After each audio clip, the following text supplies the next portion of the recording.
नमस्कार साथियों, स्वागत है आपका आज के नए सेशन में। तो दोस्तों आज हम एक नया टॉपिक पढ़ने वाले हैं, निर्वाचन आयोग।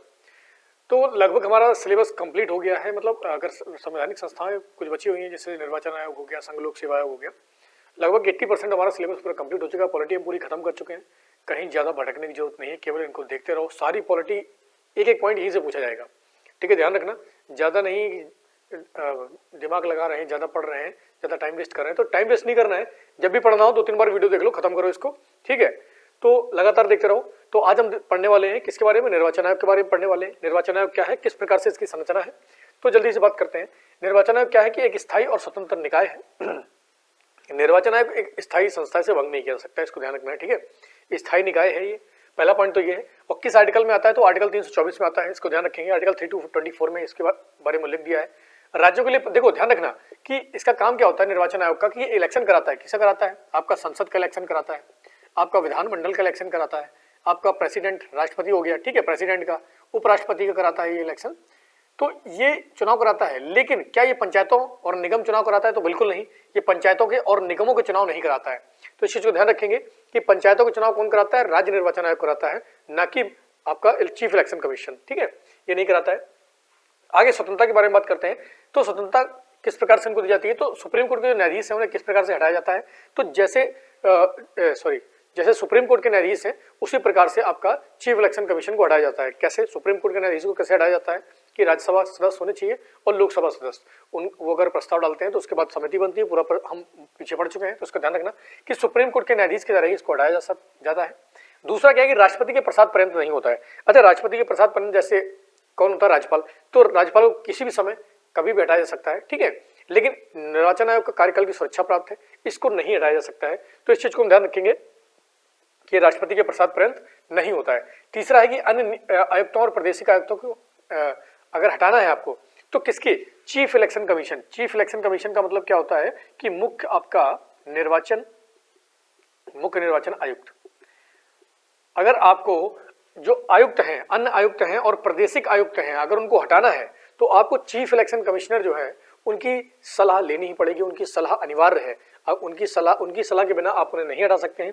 आगे बात करते हैं कि निर्वाचन आयोग के सदस्यों की अर्हता संविधान में निर्धारित नहीं है। तो इस चीज को थोड़ा सा ध्यान रखना, जो अर्हता है उसको संविधान में निर्धारित नहीं किया गया है कि इनकी क्या क्या क्वालिटीज होनी चाहिए, क्या क्वालिफिकेशन होनी चाहिए।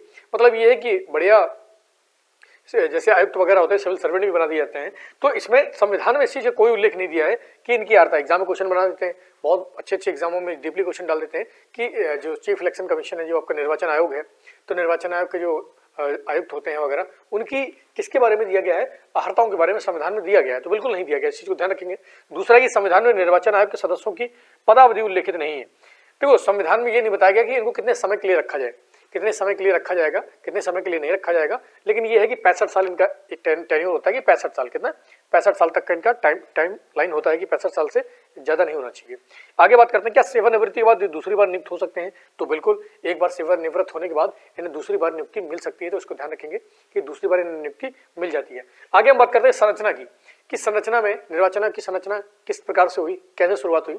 तो आर्टिकल 324 में इसका उल्लेख दिया है, हम पढ़ चुके हैं। अब चीफ इलेक्शन कमिश्नर जो होता है और अन्य आयुक्त जो होते हैं उनकी नियुक्ति कौन करता है? तो उनकी नियुक्ति राष्ट्रपति करता है। जो मुख्य निर्वाचन आयुक्त होता है और अन्य आयुक्त होते हैं उनकी नियुक्ति कौन करता है? उनकी नियुक्ति आपका राष्ट्रपति करता है।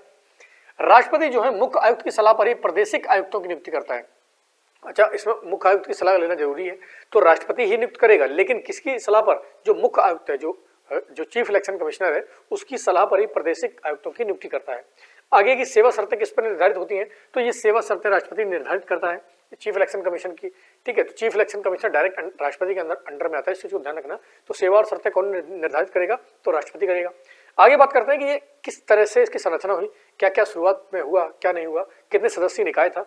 तो 1950 से, जब से हमारा संविधान लागू हुआ, तब से लेकर 1989 तक ये एक सदस्यीय संस्था थी। एग्जाम में पूछते हैं कि कब तक एक सदस्यीय संस्था थी, तो 1950 से लेकर 1989। अब 1989 में क्या हुआ कि राष्ट्रपति ने 16 अक्टूबर 1989 को 1989 को राष्ट्रपति ने 2 आयुक्त नियुक्त किए। अब 2 आयुक्त इसलिए नियुक्त किए क्योंकि काम बढ़ गया था। अब काम क्या बढ़ गया था कि एक आपका संविधान संशोधन आया था जिसका नाम क्या था? 61वां। तो 61वां संविधान संशोधन 1988 में आया। तो 1988 में जब आया तो उसमें जो वोट देने की उम्र थी उसको 21 वर्ष से घटाकर 18 वर्ष कर दिया गया था। तो काम ज्यादा बढ़ गया। जब काम ज्यादा बढ़ गया तो इसको देखते हुए क्या हुआ कि राष्ट्रपति ने 2 आयुक्त बना दिए उस समय, ठीक है। फिर क्या होता है कि 1990 में फिर से आकर इसको एक आयुक्त बना दिया गया कि 1990 में फिर से एक निर्वाचित इन्होंने नियुक्त किया। फिर क्या होता है 1993 में आते आते फिर 2 आयुक्त फिर से नियुक्त किए जाने लगे और तब से लेकर आज तक एक आपका चीफ इलेक्शन कमिश्नर रहता है और 2 आपके अन्य आयुक्त रहते हैं। तो एक चीफ इलेक्शन कमिश्नर के साथ 2 अन्य जो आयुक्त रहते हैं उसके साथ ये एक बहुदलीय संख्या है, बाकी बहुत सारे सदस्य इसमें बने रहते हैं। तो इस चीज को ध्यान रखेंगे कि किस प्रकार से निर्वाचन आयोग का पूरा सिस्टम चला, किस प्रकार से वो एक दलीय निकाय था, एक सदस्य था, फिर आपके 2 सदस्य, फिर एक सदस्य किया गया, फिर इसके बाद 2 सदस्य प्लस एक जो अध्यक्ष था वो किया गया, उसके बाद बहुदलीय संस्था आज तक चली आ रही है। अगर शक्तियों के बारे में हम बात करते हैं तो उसमें 3 प्रकार की शक्तियां होती हैं। एक प्रशासनिक शक्ति, किस प्रकार से प्रशासन करना है, सलाहकारी के राष्ट्रपति को किस प्रकार से सलाह दे सकते हैं, अर्धन्यायिक, कौन सी है, अर्धन्यायिक, जो आपका जैसे कोई मामले वगैरह जाते हैं निर्वाचन संबंधित तो वो मामले जाते हैं तो उसको उस संज्ञान में लेता है। और अगर कहीं पर क्या होता है कि दंगा फसाद जैसे वगैरह हो गया, वोटिंग नहीं हो पाई है, तो वहां पर जो चुनाव है उसको निरस्त काम करने का काम कौन करता है, निर्वाचन आयोग ही करता है। तो ये प्रमुख पॉइंट थे निर्वाचन आयोग से, बहुत इंपॉर्टेंट पॉइंट थे, ये अधिकतर एग्जामों में पूछे जाते हैं। ज्यादा कुछ नहीं पढ़ना होता है, हम लोगों ने मेन चीजें पढ़ ली हैं। जितना पढ़ना था राष्ट्रपति के बारे में, संसद के बारे में, विधानसभाओं के बारे में, और हमने राज्यों के निर्माण के बारे में, अनुसूचियां, भाग वगैरह सब कुछ हम पढ़ चुके हैं। अब नॉर्मल बचा क्या है, नॉर्मल यही बचा है, ठीक है। आपका निर्वाचन आयोग हो गया, संघ लोक सेवा आयोग हो गया, ठीक है। उसके बाद आप मानवाधिकार आयोग वगैरह हो गए, केंद्रीय सतर्कता आयोग हो गया है, सीबीआई के बारे में थोड़ा सा पढ़ेंगे। तो मुख्य बस थोड़े आपका छोटे पॉइंट बचे हुए हैं और उसके बाद आपकी पूरी की पूरी पॉलिटी खत्म हो गई है। तो इस चीज ध्यान रखना, लगातार इसको रिवीजन करो। यहाँ से बहुत सारे एग्जाम में क्वेश्चन आते हैं, 61वां संविधान संशोधन बहुत बार पूछा गया है, बहुत बार पूछा जाता है, तो लगातार पढ़ाई करते रहो। इसी तरीके से पॉलिटी हमने खत्म कर दी, अब एक नया टॉपिक, नया चैप्टर उठाया जाएगा, जल्दी से हम खत्म करते हैं इसको। कुछ बचे हुए हैं, उनको खत्म करने के बाद एक नया सब्जेक्ट हम उठाएंगे। तो लगातार पढ़ाई करते रहो, लगातार मेहनत करो, 2023 में नौकरी लेना है, ठीक है। तो आज के लिए इतना ही बहुत है। जय हिंद।